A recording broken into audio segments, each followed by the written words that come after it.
Good afternoon. Welcome. My name is Roberto Tejada. I'm a writer and faculty in creative writing and art history at the University of Houston, and I'm delighted to be part of Printed Matter's virtual artist book fair, and particularly happy to be in this conversation today. Thank you for joining us.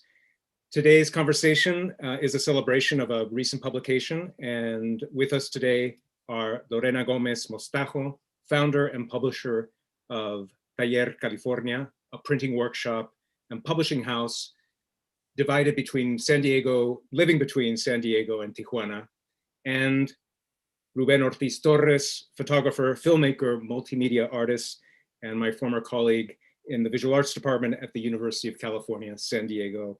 Welcome, Lorena, Rubén Ortiz, and thank you for having me in this conversation, which I look forward to.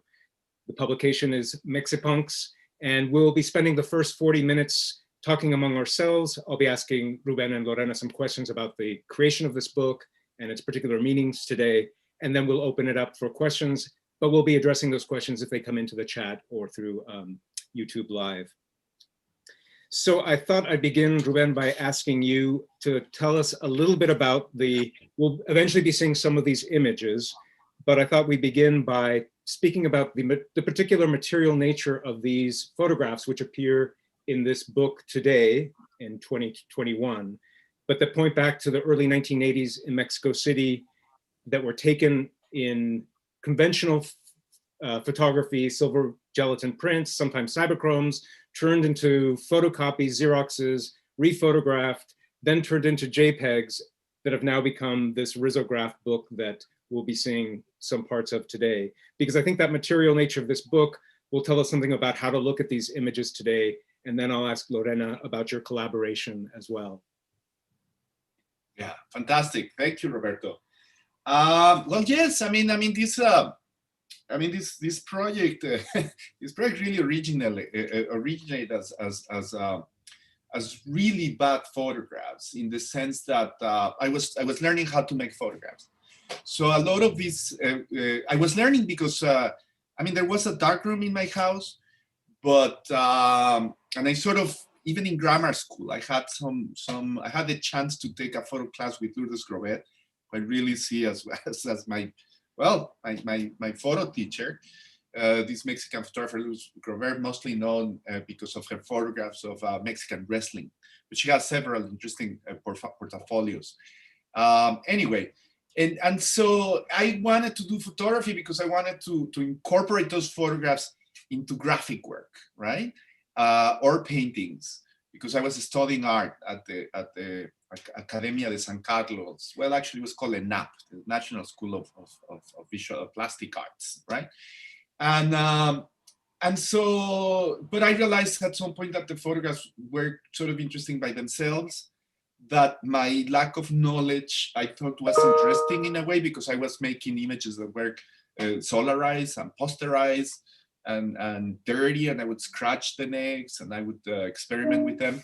And then as you pointed out, we used to, we use them as flyers. Some of them, because some of these images were also photographs of bands of friends of mine, or I would mail them, because also my friends, some of these punk friends were, especially my now Professor Angel Dust, we used to call him El Box at the time, but he was living in Toronto, so I would mail him images, and he would mail me, and so we would do this kind of like mail art thing, and we would Xerox them in fluorescent paper, mostly pink, but I like the pink, and there was the lemon yellow.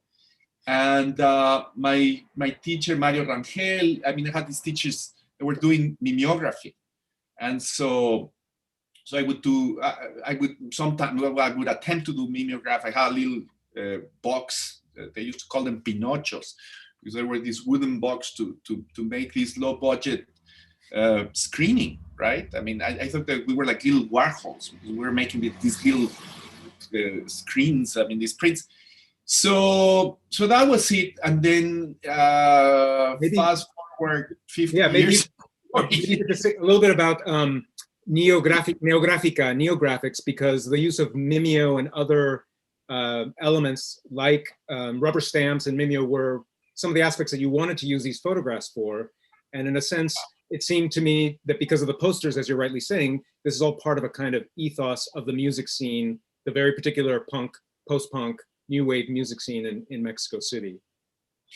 Yeah, I mean, yes and no, because also, I mean, as we were talking, you know, in Mexico, these were also resources that were used by these artists that were from a previous generation, right? Like these guys from the 60s, like Luis Robeta, Felipe Ehrenberg, and what we call the grupos, the groups in Mexico. So they were using these ways to make graphic work that was very simple and low budget, stencils, Xeroxes, mimeographs, and stamps to do mail art, but also they even did it to do street art. Because some of them, they even did murals using these processes. Grupo Suma actually did murals made with Xerox and mimeographs. And so those were my teachers, actually. So I would look at them. I think our approach was, and I'm sorry, needless to say that it fitted with this DIY punk thing and with the flyer thing and the ethos. And that I also would see the early punk magazines that were made on Xeroxes.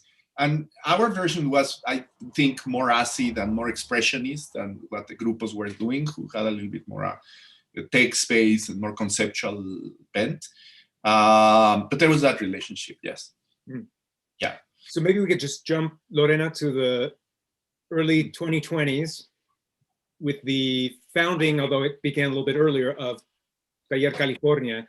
And maybe you can tell us about the workshops that you started, the eventual publishing house, and then what led you to the work of Rubén and others. And maybe then we'll move into a conversation that time travels between the 1980s in Mexico City and 2020s in San Diego, Tijuana.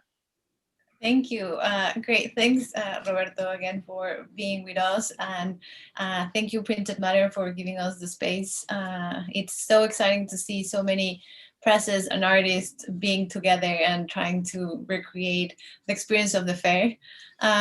So Taller California started as a printing workshop, como un taller de impresión.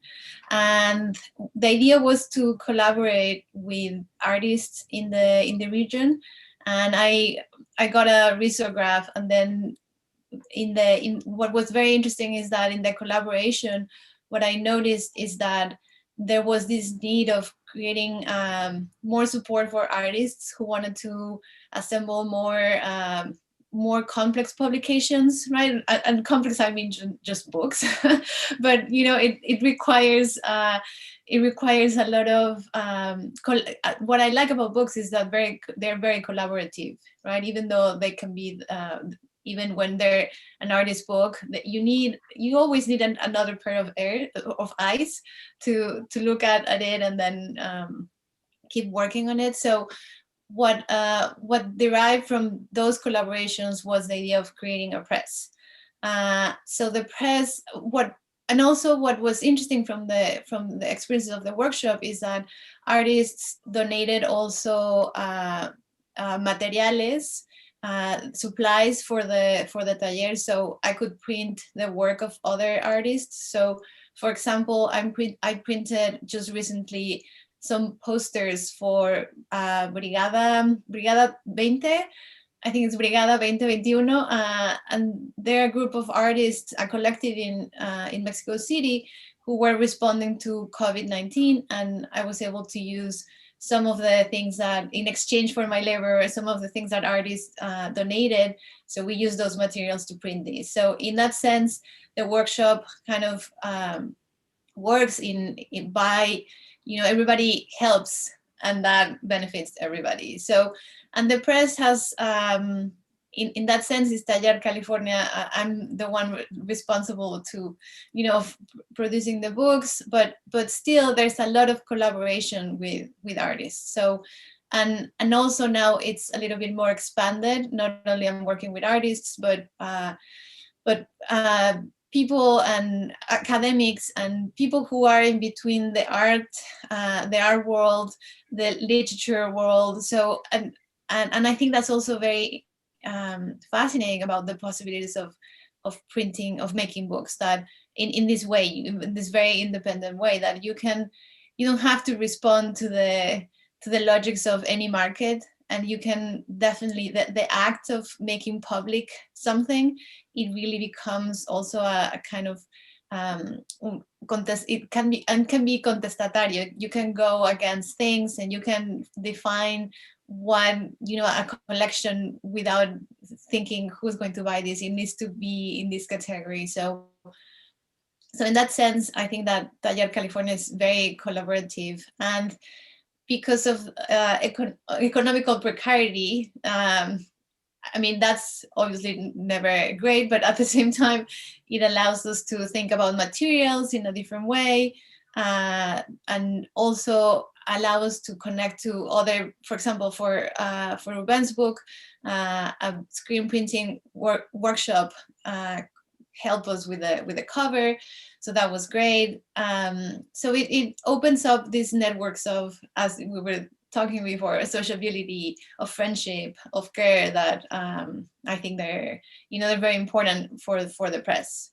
That's what I was going to move to next, which I really think is what links the world, the life world of Mexico City in the clubs like El Nueve, Tutti Frutti, and others, with the kinds of sociability or the networks of care that you're establishing with Taller California. So I know that you're going to be moving to some of the images, but maybe, Ruben, maybe you could say something about the way you see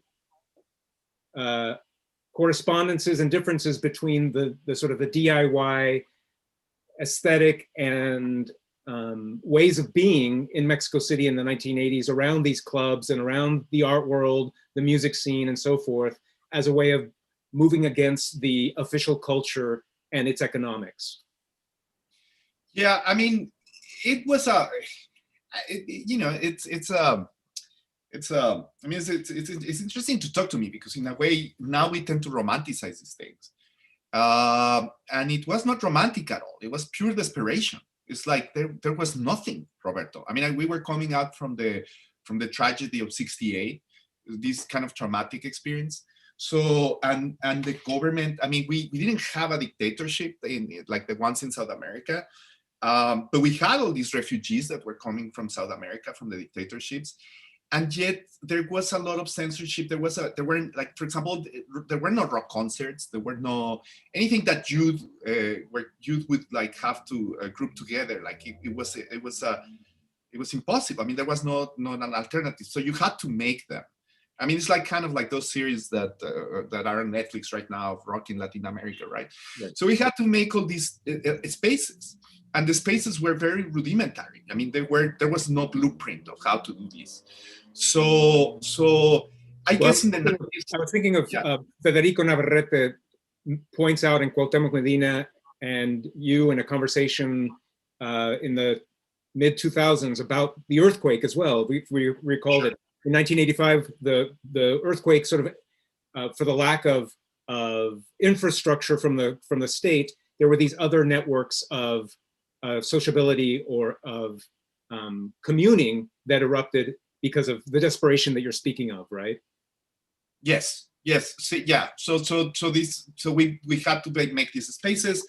People had to self-publish spaces like La Quiñonera, and there were these clubs, and the clubs that also became the spaces where things could happen were actually clubs that were totally underground, or that were like gay spaces. Like El Nueve was this gay space, and it was a gay club, and so somehow the thing was so out of the ordinary, like so below the radar, that then that's the place where you could have art. I mean, believe it or not, it's like it had to be in that place. So, and there were these publications.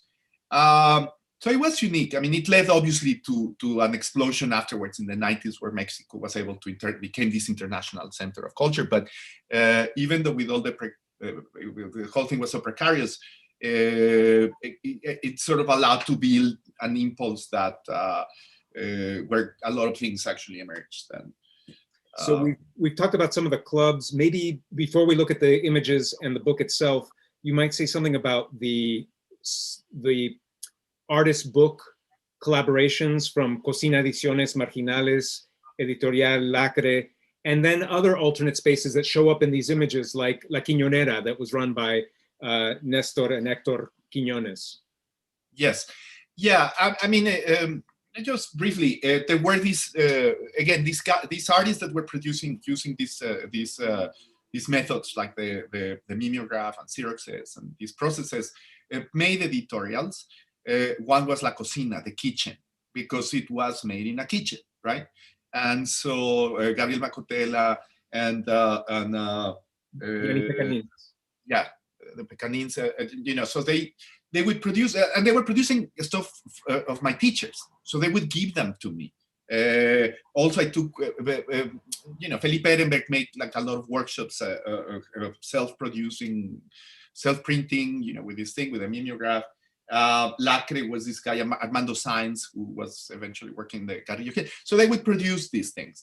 And the spaces, La Quiñonera, I mean, we would have to create our own, originally, I didn't have a studio. So desperately, I was looking for any space where I could work as an artist. And I had access to this abandoned house that these guys had. And so somehow they were interested, and they opened it to me, and I started painting with them. And then it started growing, and eventually we invited a curator who sadly died of AIDS, which was we were very impacted, not just about the earthquake. I think the AIDS, the pandemic, the first pandemic, original pandemic. I mean, the AIDS crisis and the earthquake is something that marked a lot that generation. And so, and these spaces like were founded around this, you know, this idea of making your own spaces, and in a certain way, there was a lot of freedom because we didn't have to abide to anything. I mean, the underground was very powerful because you couldn't sell out. Basically, nobody would buy it, so there was not a way to sell out. Even though it's never implied or explicit in the photographs, I think the cast, the shadow cast of the AIDS epidemic is definitely in some of these images. We can look at them when we move to that. Maybe just one final thing is the fact that many of these photographs first appeared in alternative magazines like La Postmoderna. Yes, in fact, some of them were commissioned by them, by Rogelio Villarreal, especially the ones that I took at El Nueve. And it was super funny because he gave me he made these IDs, you know, these press IDs that were totally ridiculous because that was like the Postmoderna press ID. And I remember using it to get free into the museums, and especially when I would travel, right? I mean, I would go to Tate Gallery with my Postmoderna ID. But it was, I mean, it was funny because it would, like, you know, if the cops would stop you or something, I would pull out that thing, and sometimes it would work. But yeah, so we printed there. Rogelio was very, very open. I mean, he would publish pretty much anything. Like, you know, he would let anyone write or draw or take photographs. So it was a real learning experience. And like most things in Mexico, it was sink or swim, and you would learn on the fly, and you would become a professional before being a professional. I mean, because you just had to do it. So we would do it. Yes. So maybe, Lorena, we can move to the PDF. And as you're calling that up, maybe you could tell us something about the sequencing, how you decided that this would be the sequence that we're going to see is thanks to your editorial eye. So maybe you might reflect on what it was about this particular set of images that you wanted to emphasize. Yes, sure. So can you see that? Is it ready on the screen? Can you see that? Yeah, it's on scrolling. If you want to, I'm not sure if you want to single out the images or not. Yeah, let me just do that. There we go. Okay, so what you're seeing right now is the PDF. Is not the book itself, because we printed the book in all these with with the beautiful, very loud, vibrant colors that we chose. So it was, to me, it was fascinating to see the images from, I experienced the 80s. I was a child, so it was, I have a very different memory of the 80s. I do, obviously, the earthquake it's part of, everybody obviously who grew up at that time and was alive at the time remembers that very intensely. So it was so interesting to think about how to give life within the sequencing of the images. And I know, Rubén, that we've talked about this a few times about how images that he was like, oh, okay, I don't, I didn't pay attention to this image, and when I found that image, I was like, wow, this is great. But so what was fascinating is to see that really this register of memory, how it played in what he saw, how he was connected to certain images. So I think that dialogue was interesting, and there was a lot of freedom for me to choose. So that was also great. I'm going to go to this one. I should probably just mention that the final book also has a kind of punk aesthetic insofar as it's bound with these metal spiral bindings that keep the very multicolored psychedelic images together. Exactly, and what I love is that every time we work on the book, Rubén has so many stories about each photograph, and that's also, I mean, Rubén, if you want to share some of the stories, because I think it's like the images speak so much in that sense. They have all these live experience, and so in that sense, it's kind of working with in the sphere of an album, right? But also also the images, even if you don't know the story, even though you don't know the stories, also have this sense of in between places, that people who are traversing from place to place, they're jumping from one atmosphere to another one. So the keep passing. So Rubén, I don't know. Rubén, was the first image of the wall with the graffiti at the Tutti Frutti, or where is this one? Actually, I mean, most of the images are from Mexico City. That's an exception. Actually, okay. That's an image I took in Madrid, in a trip that I took, but around the same time. Yeah, I mean, just one thing to add to Lorena is that certainly, I mean, these were images of friends of mine that most of them are at least started. I mean, there's a lot of artists, there's a lot of friends of mine, there's a, so these are people that I really like. I mean, they're my friends. I mean, what can I tell you? Love them, but like some of the guys, like the guy that was in the next photograph, Paco, my friend. I mean, now we see these people, and we see people like that on the street, and we sort of accept them. At the time, it was crazy. I mean, people would throw things at us. They would honk. Sometimes they would insult you. In parties, people would do crazy stuff too, like because I guess just the way he had his hair like seemed to be so outrageous at the time that I remember going to a party where this older woman like just got naked in front of us, like so it was this very crazy, like provocative thing. So I always thought there was like this kind of a strange culture clash, that, that this whole thing was very alien, right, in Mexico, and I. Well, that's something that I like in some images comes across, that there was all these people were out of context somehow, and I mean, eventually punk took on, and it became eventually, it became more part of the city, and this early punk was more like a middle class thing. Some people that were traveling eventually became more like a working class, right? Actually, I didn't know that first image was taken in Madrid, but it makes sense insofar as I think many of the bands in the 1980s Mexico were influenced by La Movida Madrileña and a lot of the Spanish language rock that was coming out of Madrid. Yes, and vice versa, because Alaska. Oh, that's right. famous punk rockers actually was coming from Mexico.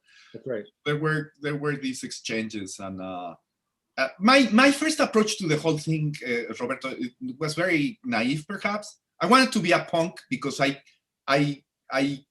studied in an anarchist school. I mean, I studied with these Spanish Republican anarchists, and so when I heard that these guys were anarchists, I thought that I was one of them. So it started with a whole confusion. And I had a punk band, but we had never even heard punk music, so we were playing blues. But we were anarchists, so we thought we were punk. So it started like this very confusing thing, which was sort of different than a lot of the people that I end up photographing. This is a drawing. There's some drawings too. I used to do a lot of portraits too of these guys. Sometimes I would draw them if they were closer to me. That's Miguel Basallo, who's actually now an anthropologist that has worked with the Zapatistas. But at the time he was there at La Quiñonera with us, and you know. It also, I mean, you were speaking about getting sort of harassed on the street if you looked a particular way.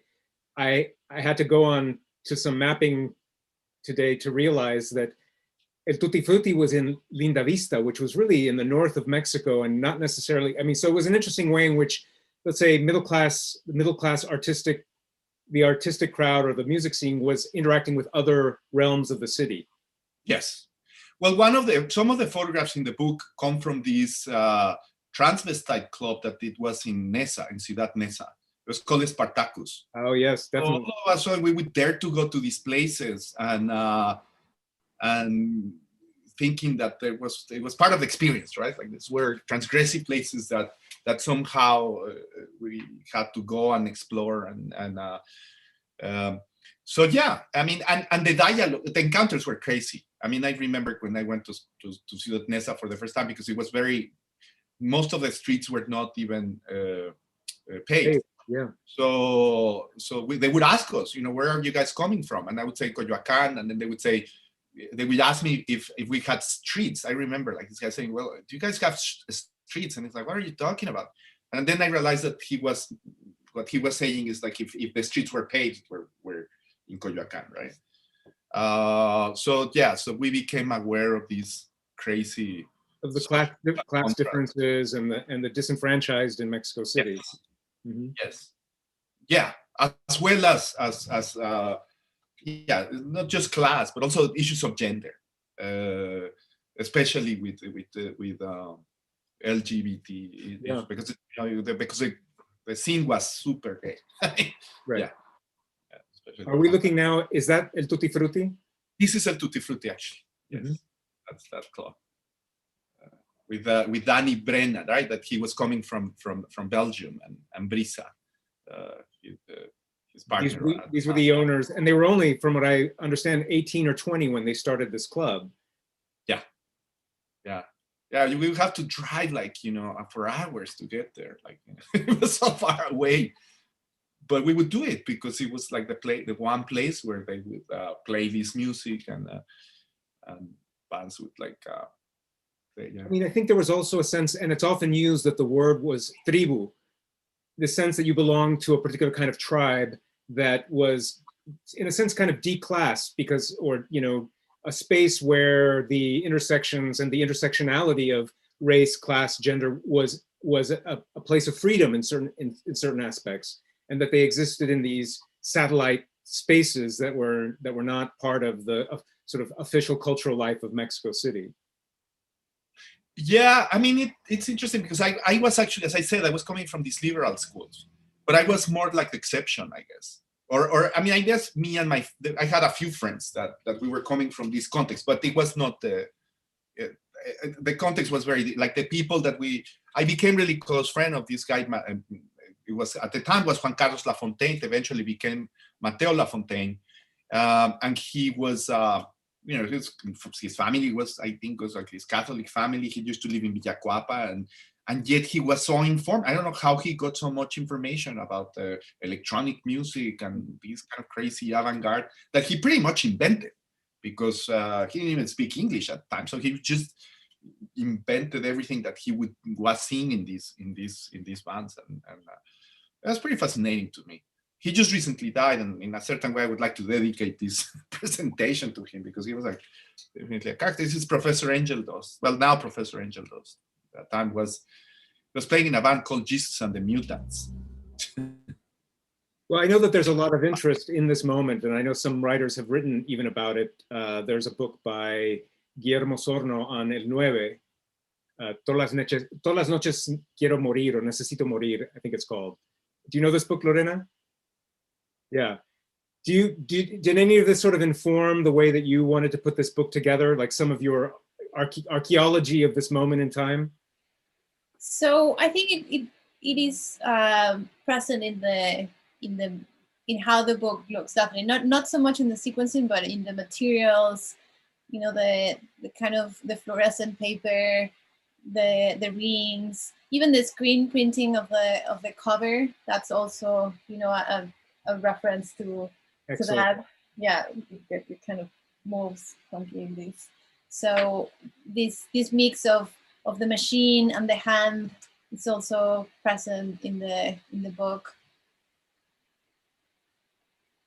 But I should say, Roberto, that even though there's these stories next to it, I mean, it's clear, I think, that the photographs are not really journalism or documentarian in a sense.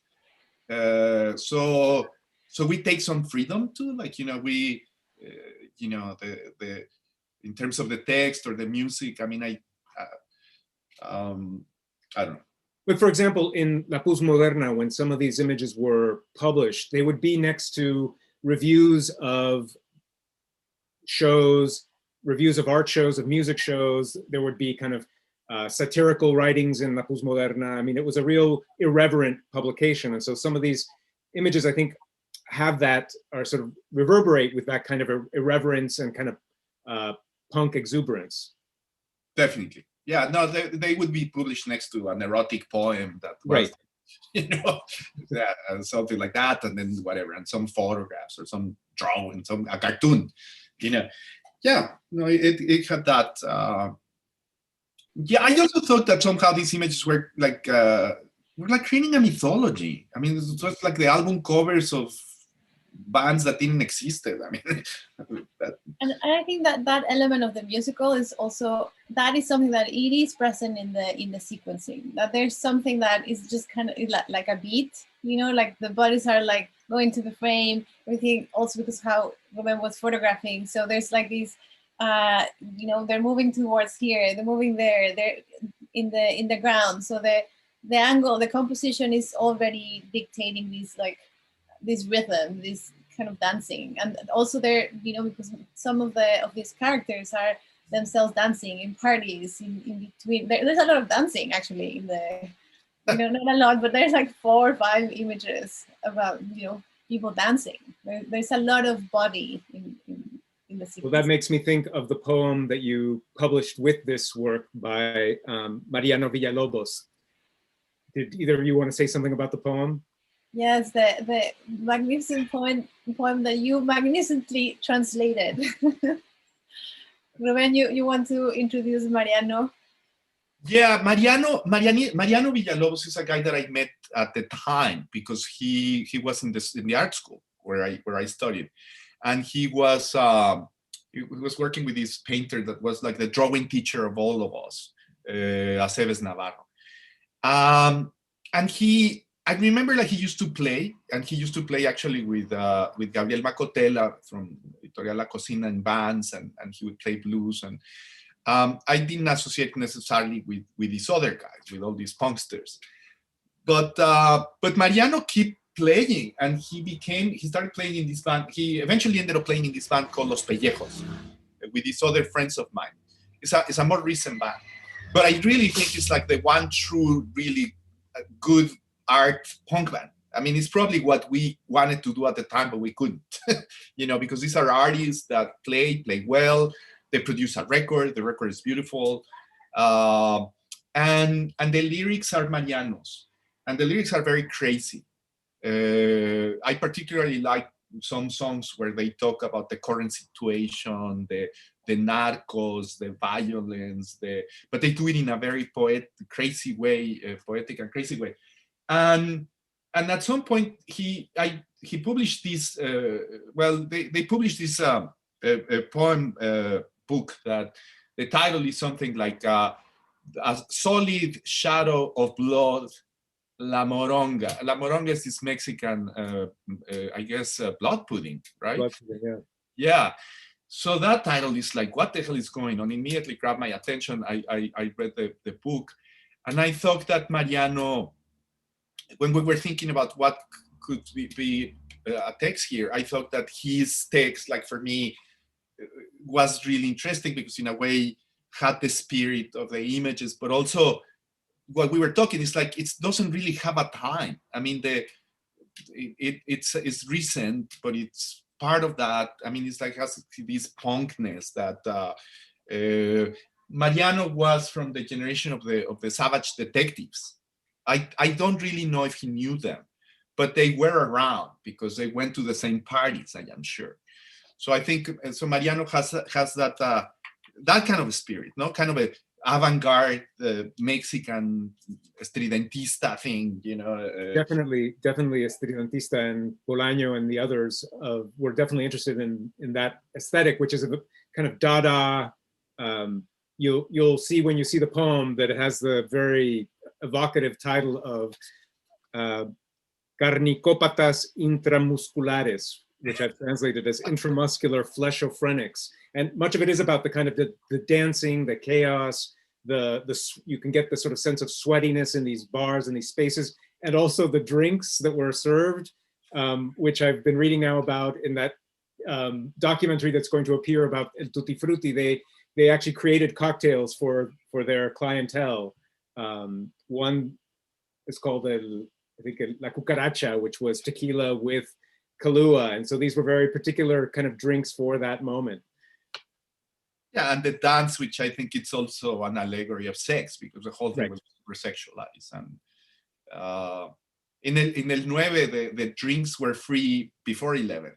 So you had to get drunk really quick before they started charging for the drinks. So it was this crazy, yeah, very, very, a very excessive kind of a place. Now, what I've noticed in some of these photographs is also the mix of, say, the aesthetic of Dia de los Muertos, the mummies of Guanajuato. That seems to kind of be intersecting some of these images. Also, for example, the one that we're looking at, these seem to me to be part of a kind of underground theater that was also taking place at this time. Yes, I think some of these images had to do with performances. But I'll be honest with you, Roberto, the whole thing was a performance. Right. Paco walking around was a performance. So it was hard for me to distinguish what was a theater play, a performance, art piece, or just hanging out in the club. Everything was very staged, was very theatrical, was very expressionist. And needless to say that by the time these things arrived to Mexico, the iconography, I mean, like everything in Mexico, certain things would resonate, right? So the images of death or Gothic aesthetics, in my mind, they would resonate within the particular traditions of the local Baroque. So my interpretation, my idea of Gothicness, I think, has less to do with like, pre-Raphaelite London. It has to do more with Posada and probably Spanish painting and Goya. Who knows? Figure it out. Yeah. One of the things that I thought would be important to sort of clarify is the ways in which punk, post-punk, new wave were used in Mexico that may express a kind of delay or some kind of untimeliness, because we were also speaking earlier about the idea of what was taking place in Tijuana. In Tijuana in the late 70s and early 80s was very much part of the scene in LA and the punk scene around Hollywood. One of the first punk bands that was recorded were the Zeros, who were a Chicano punk band. Exene Cervenka and John Doe of X were famously married in Tijuana.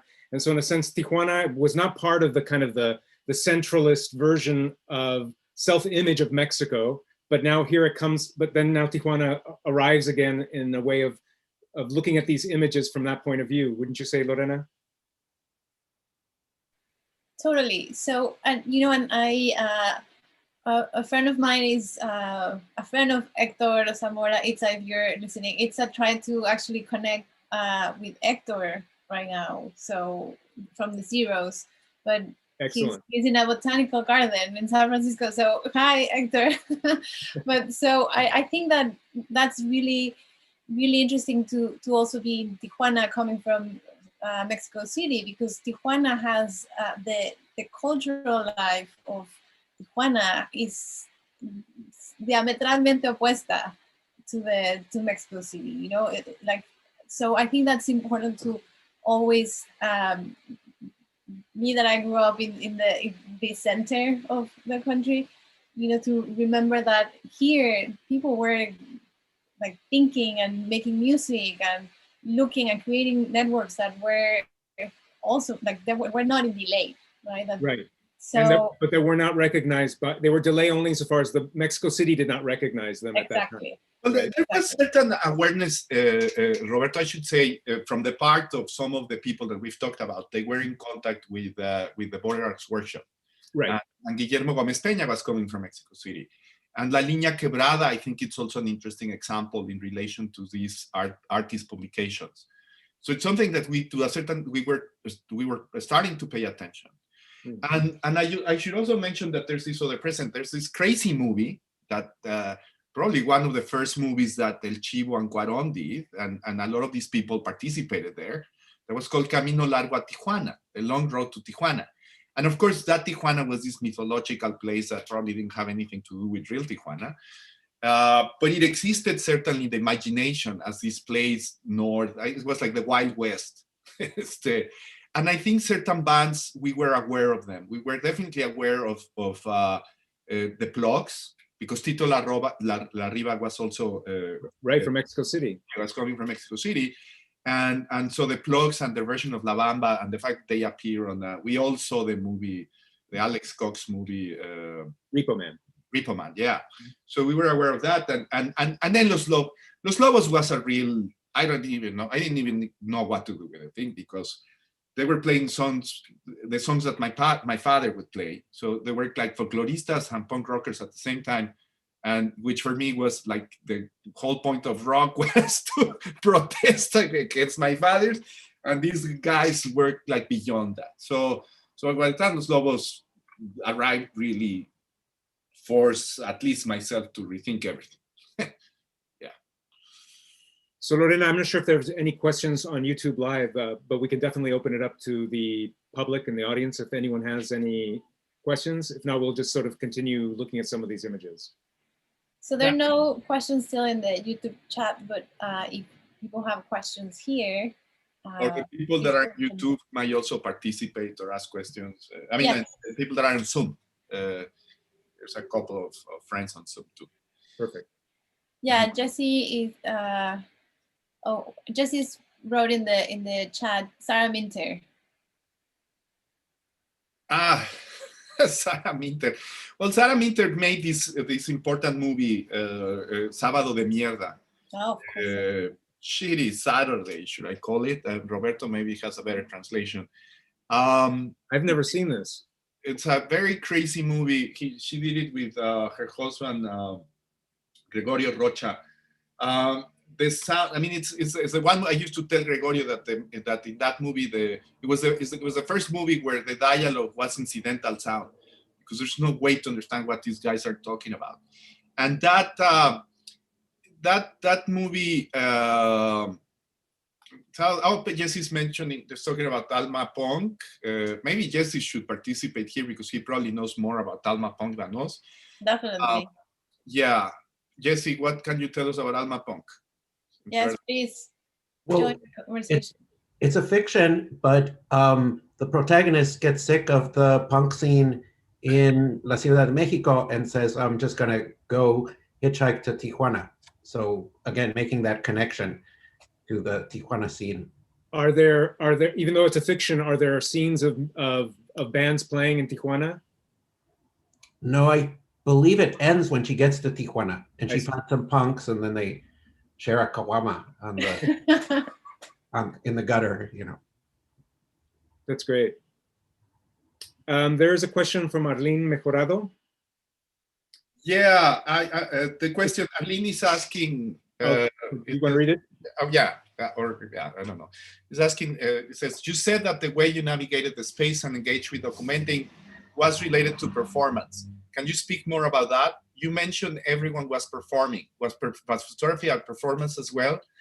I would say yes, in a sense, Arlene, because it's not that the photography was a performance, but it was part of this mythological construction. I think I have to, and in general in my practice, I make a distinction because often we understand documentary photography as a way to document culture, to preserve culture and accurately portray culture, right?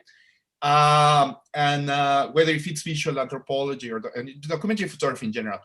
The thing is that since the beginning, I saw myself as part of the culture. So I thought that I was making culture.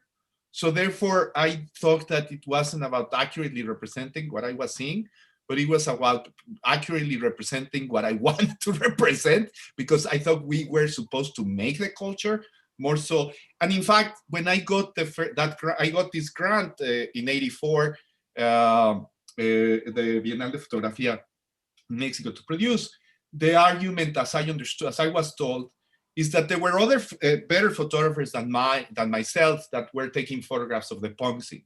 Among them, there was Pablo Ortiz Monasterio, and there were other people that did it. But what they thought, they argued in favor of my portfolio because they thought that, they said, well, this kid, he's a punk too, right? It's like he's not an outsider that's taking that. And again, I don't know what is what, but in my mind, I thought that I was doing that at least, so that I was part of the thing.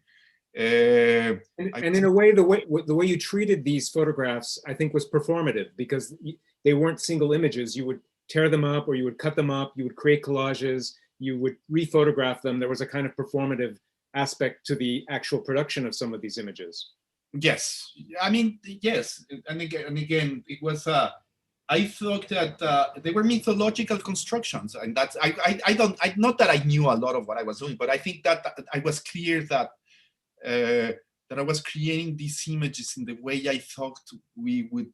I wanted us to look like, or I wanted us to become, or I had some my reference at the time of photography. Not that I knew a lot. I mean, they were coming mostly from album covers that I liked.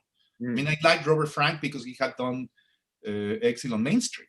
Right. And I like, I knew about Mafflether because he was doing the covers of Patti Smith. So I guess those were my photograph references.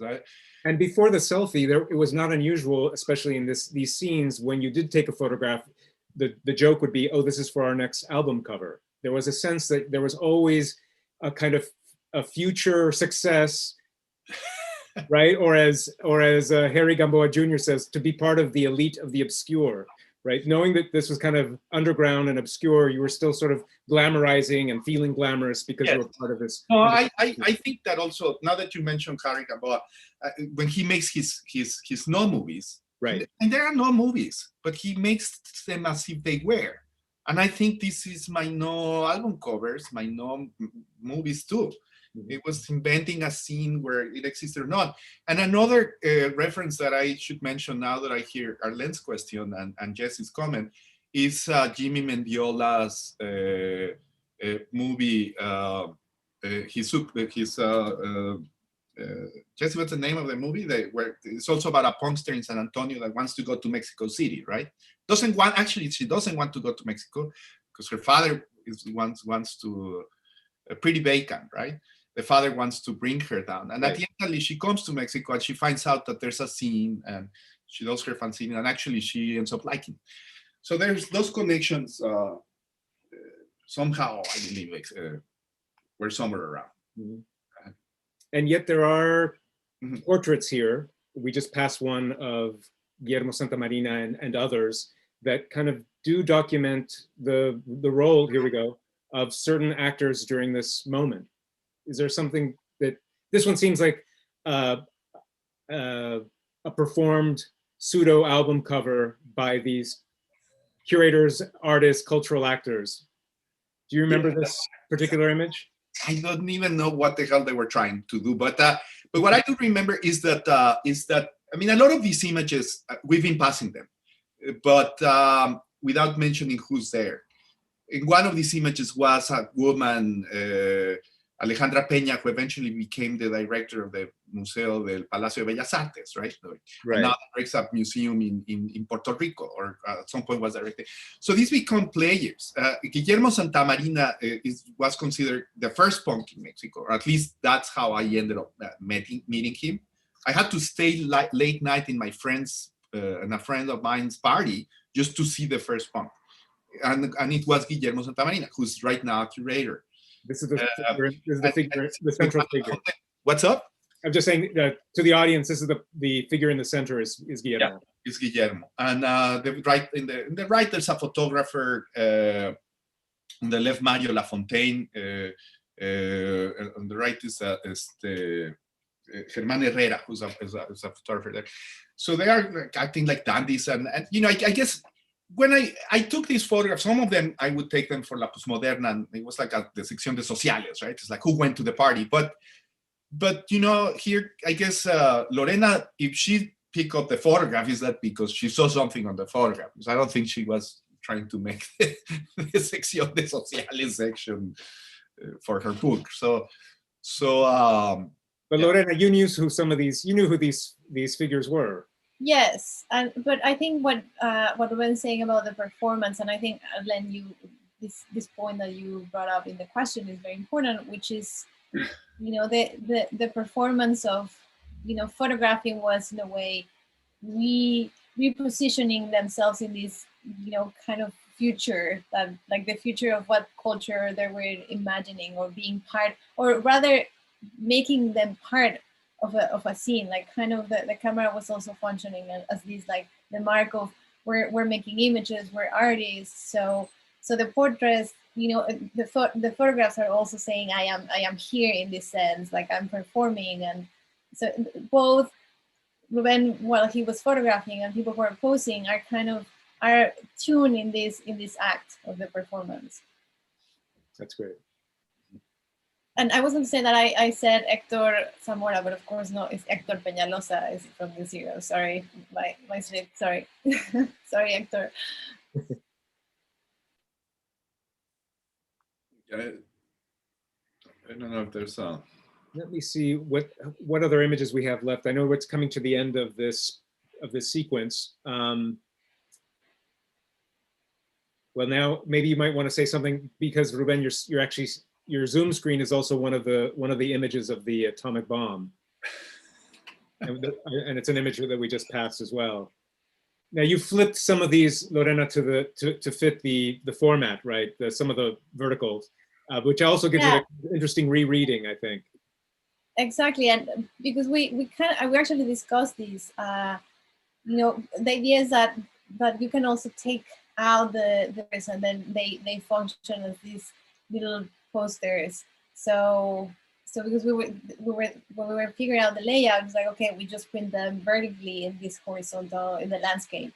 But then we just said, no, let's make it in a way that, you know, just because you can take out the pages, you can actually put it larger in the vertical. Yeah, we're talking about the book as a book, but in a way it's a portfolio. I mean, it's like the collection of the images. You can put it apart and have single, you know, have the single images. Right, because the 3-ring binder, basically you can unhook the binding so that you can remove as, that's right. Yeah. Exactly. This is the tool, and in that sense, you know, you can reorganize them. It's very tactile. So this idea of, you know, the what Rubén is describing, the text of cutting, kind of, we also did that to the page, right? In that sense, it's not like the precious object, and so the pages are perforated. So we're also kind of desacralizando, you know, the image, the perfectly printed image with this little gesture. Yeah, and I should say that Lorena took some creative licenses here, because, for example, the image of the bomb, I didn't take it as a photograph, right? It's not that I exhibit it as a photograph at the time. I use it as graphics. I made Xeroxes of it, and I use it for installation. And I also made, at the time I did experimental movies. I did a Super 8 with Manuel Lubezki, El Chivo, now of Hollywood fame. It's probably his first movie, and we did this experimental Super 8 where we were actually trying to do video art, but we couldn't do video art because we didn't have access to video. So what we did is that we shot in Super 8 images from the TV, and then we cut the Super 8 and we scratched it and we painted it. Because also we couldn't do special effects, like electronic special effects.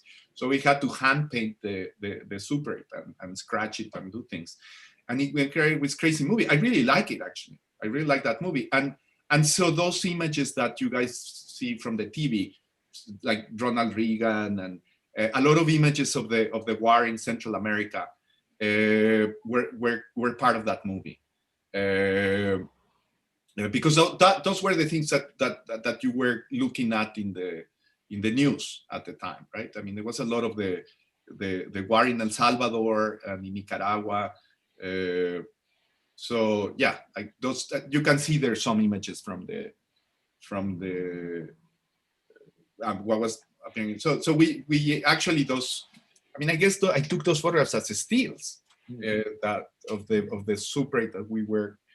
But there's the one on the right where there's Paco, and then looking at those guys, like, you know, I guess it was a famine, because from those kids that are starving. Yeah. So, but I like how, you know, again, it has this kind of graphic quality and activity.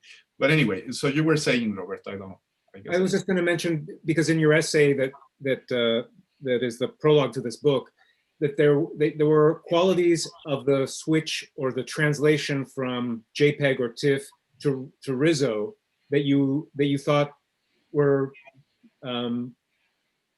particularly interesting. So maybe both you and Lorena can talk about the Riso as a technique, and what it particularly enhanced about these images that was not possible before.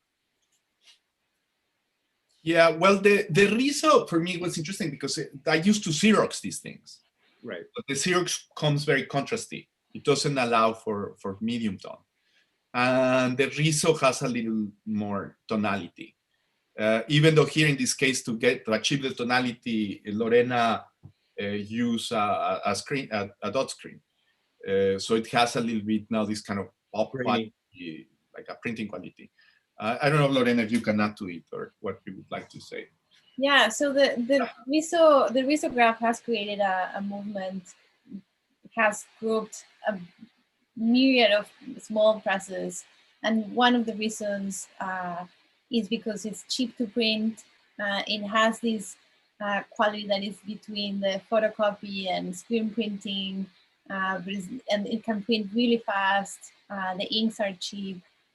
And also for example, sometimes it's hard to have a little bit of the layers do not fit, the word in English. So that it has its own aesthetic, and it serves really well for drawings and, you know, printing text. So, and photos, because each drum has an ink. To create a 4-color print, you have to simulate that, and that also creates really interesting results.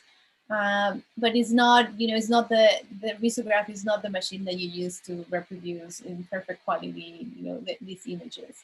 So it already suffers, the image already suffers a transformation, and so I think that in that sense, it's mixing these, it's invoking the idea of the photocopy, but at the same time creating a new way of seeing them in terms of materiality, right? You can see because you can either choose to print it in dots or with the screen with the halftone. So the halftone, what it's doing is also giving them a little bit of kind of newspapery look, kind of magazine look in that sense. So I think that that's also really interesting what's happening to the images, that because we can see the halftone and they lose some details, even though you can see the tones also nicely. still they reference other aspects, other media. So that's fun. And yes, the risograph movement, if I, maybe not movement, but it is in a way, it has, the Riso has allowed, for example, in Cuba for people to print really fast, really cheap. So there's and people are writing now a lot about what the Riso has allowed and all the presses that we've been working. No, it really has captured. I mean, I think even if we look at the printed matter events programming, there are many who are using the risograph as a medium. I think precisely for the reasons that you've described, achieving a kind of higher quality but cost efficiency, and this sense of community that you first spoke about, because to print them out requires more than just one person. Yeah, not necessarily with the machine, but the making of books, definitely that. Yes, and the other thing is that you have to let them dry, right? A little bit, yes. No, definitely. I mean, and depending on what you always use uncoated paper, but sometimes depending if you use like the red ink dries slower. So if you grab the cup, you will get red fingers. So what I was going to say is the mimeograph is the I don't know, father, grandmother of right. the risograph. So the mimeograph that, for example, Yanni Pecanins was using, is that will be the equivalent of the risograph now. And it's the same principle, basically. Exactly, and it's definitely DIY and something that can be done within one's own home or office. Yeah. So we've come to about the hour. I was wondering maybe we could conclude with both of you talking about upcoming projects. I'm certain that Taller California has several book projects in the works, and Rubén, you might want to talk about exhibitions and or other kinds of projects that are coming up for you here. Mm-hmm. Well, the one that I think I need to talk about here, is important, is that the exhibition, the prints, actually the real black and white prints of these and the Super 8 movies are going to be presented at El Chopo. The exhibition was postponed because of COVID and social distancing, but they are. I don't think there's a final schedule yet, but they are already organizing screenings of the videos on social media and stuff, and discussions with Pacho Paredes, who's the director of El Chopo, and the curator of the exhibition, which is Lauriana Toledo. Mm-hmm. This exhibition was originally was presented at the Centro Fotográfico Álvarez Bravo in the city of Oaxaca. Needless to say that Lauriana Toledo and her brother, Dr. Lacra, are working on a film about the punk scene, and which is that one is more like a documentary and a real history. And Pacho Paredes, he's an anthropologist, but he's also was the drummer of Maldita Vecindad, and he's doing a lot of programming in the museum. I mean, El Chopo has a history, right? Because the museum, that's where the punk swap meet, the famous Mexican punk swap meet started. So they obviously, they're doing it. And originally this was going to happen after the retrospective that I had at the MUAC, at the Museum of the University Museum in Mexico City. But it was postponed. But it's going to happen, and I would let you guys. So there's other projects, but that one is the one that I think is more related to this. And now I would let Lorena talk about her projects. So there's a question in the YouTube chat before, I don't know if we have Perfect. time. Just Philip asks, I'm interested in the relationship between the Academy Art School and the punk movement in the FA at the time. They don't seem so divorced. Could you speak more to that? The Academy of San Carlos. I mean, the Academy of San the ENAP is was, but I assume it still is, a humongous school. So each generation of artists each generation had like 400 students or something. Compared to the amount of students that I have now at UCSD, I mean, that it was overwhelming. So there was everything. The one thing that I guess I could relate to the punk scene or the punk movement, and I thought was very interesting, is that in Mexico City there was at the time when I entered art school, the school was this ginormous thing, and there were some kids. There was this. There were some kids that had more contact. I mean, most of the imagine of those 400 students, just a few had a real contact with anything that would resemble an artwork. So I remember that there was this conflict in the school because there were these few students that were supported by Cebes Navarro, by the drawing teacher, and they were organizing them exhibitions. And the rest of the students hated them because they called them the exquisitos. I was actually younger than them, but in the exquisitos, what a surprise! Gabriel Orozco was there among other guys, and then they were showing. I mean, they're having gallery shows and making, trying to sell their work and so there was a reaction against that, and there were these kids that they made a group that was a very chaotic group with a lot of people, and it was called Palomas Ticas. They called themselves the Palomas Ticas, which is like this albur in Mexico. And they were very punk. And there was this guy that I remember used to do this expressionist paintings that I kind of liked, that were all these of punks doing slamming, right? Doing pogo, doing slam dance. I guess it was because it was the Sex Panchitos. There was a moment when the punk movement, these bands in this poor neighborhood called it used to be a poor neighborhood. Actually, it's actually a very wealthy neighborhood, but it's called Santa Fe, where they used to throw garbage. So he used to make paintings about that. And there was another guy that used to make paintings of rats. I remember, like these giant paintings of rats. So it was like this very punk expressionist thing.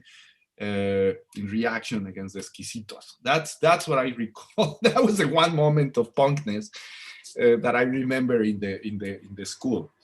Other than that, and sometimes we would have bands playing, but that was the moment that I would recall. Yeah. So that was the question in the YouTube chat. So Roberto, I want to answer now the question about upcoming things and the other projects of Taller California. So we just had 2 presentations in the last few days. One was about Redacted, which is that's the name of the book, written by Lily Rani and Jesse Marks. Lily is a scholar and tech worker activist, and Jesse's a journalist who works at Voice in San Diego. And the book kind of started as a sort of a joke because they were looking at all these redacted public documents that they requested, and they were saying, look, all these like incredible artistic styles, all the blogs were making these kind of crazy images. And so the book started from their conversation about the redactor style and became actually an analysis of the importance of learning how to request public records and also what happens in hiding information. So it's also an analysis of the bureaucrats who collaborate or who create or who have an idea of what needs to be hidden and what needs to be public. So that's one of the books. The other book is Border Looping, written by David Morrison Portillo and Rehan Ye. And David Morrison is someone who chooses, he likes to call himself that he holds the world record of border looping. And what border looping is you choose a night at la línea fronteriza, en la frontera, en cualquier parte de la frontera México-Estados Unidos, and then you cross nonstop for a couple of hours. And so what he does with this performance protest, he kind of subverts a little bit the violence of the state, because then in his interactions with the border officers, there are moments where they joke with him because obviously now at that point they really know him, but he gets to be abused in terms of he gets sent to secondary inspection, and then one person actually put him against the wall, one officer. So he goes from these violent scenes to these very funny scenes in which he answers to the officers cuando le preguntan algo que declarar. He says, he quotes using someone's answer, which is mucha felicidad. You know, he's always trying to subvert this relationship with the officers. So that's the book is a dialogue between Rihan and David, and they kind of it's written in Spanish, English, and Spanglish. So they analyze what's happening there. And then we also have Ruben's book, and the next release will be Ana Andrade's book. Ana Andrade is a photographer from Tijuana, and she visited the Bordo, the river along the border here between Tijuana and San Diego, and photographed there for 4 or 5 years. And the work that she did there is absolutely amazing. It's not, you know, I like how Anna thinks about her work, which is not exactly documentary. You know, she's also thinking she's not documenting there, but she was witnessing, but at the same time participating, and she was looking at the people who were at the Bordo as kind of survivors of a post-apocalyptic world.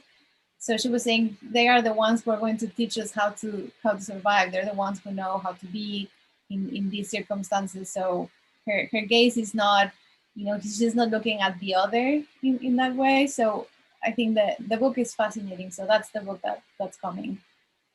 Excellent. Well, I want to encourage everyone who's listening, who's watching, to go to the website for Taller California, and there are very limited numbers, if I'm not mistaken, 100 copies, very reasonably priced at $45. It is a unique object, and I encourage you all to purchase a copy of Mexipunx by Taller California and Lorena Mostajo, and the photographs of Rubén Ortiz-Torres.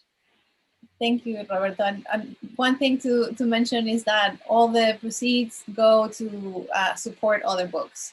So please support people, authors and artists in the region. Fantastic. Excellent. And also, you know, just to mention again that Roberto translated Mariano Villalobos' poem, and it's absolutely fascinating translation. So Transcreation. Transcreation. So thank you so much, Roberto. My pleasure. Please, yeah, have a look. Roberto, you should also tell us about your projects, because you also came out. There's a book of Roberto that just came out. Yes. Which is also interesting, and it's also, you know, it's a collaboration too, because there's some photographers who participate. So you should also make your announcement, Roberto. Tell us about your project before we. Well, I will, because it is appropriate to printed matter, since it's an artist book. In the year of the pandemic, I contacted the excellent, phenomenal Mexican designer Cristina Paoli of Periferia, and together we worked on a book that is a collaboration between Rubén Ortiz-Torres, photographs from his series that looks at the border and the sort of culture clash at the border, the photographs of Connie Samaras that are taken in an undisclosed lesbian trailer park in the deserts of Southern California, and a small photo essay that I created out of archival photographs, including the one that I'm using as a Zoom image, which is from NASA's photographs. It's a kind of retrofuturism that links sort of space to the 1950s back to Abbey Warburg and then to the present again. And it accompanies a book of poems, my next book of poems, entitled Why the Assembly Disbanded. And it is a kind of work of both gift giving and retro-future time travel that it comes in a 4-booklet artist book, photo book, designed by Cristina Paoli. So that will begin to circulate only as a gift to collecting institutions over the next year. Great. There's a question, Roberto, for you, and it says, Roberto, I am in Mexico. How can I get your new book? I believe that there will be some of the new books of this book. The artist book edition will be available at the MOAC for viewing, But because there's so few that will be published, I don't think it will not be for sale, unfortunately. However, the new book will be published by the Fordham University Press, and it will include some of the images, though it won't be an artist book. It will have at least the visual environment that the poems interact with the work of Rubén and Connie and these archival photographs. Perfect. So thank you, Roberto, Rubén, and Jesse, Gabriela, and Arlene, who were here with us in the room, and for everybody who's watching on YouTube. And hopefully we'll see each other in person very soon, and you know, brindaremos. Ojalá, sí, que sea pronto. Muy bien. Enhorabuena. Gracias. Bye. Hasta Bye. pronto. Chao, chao. Chao.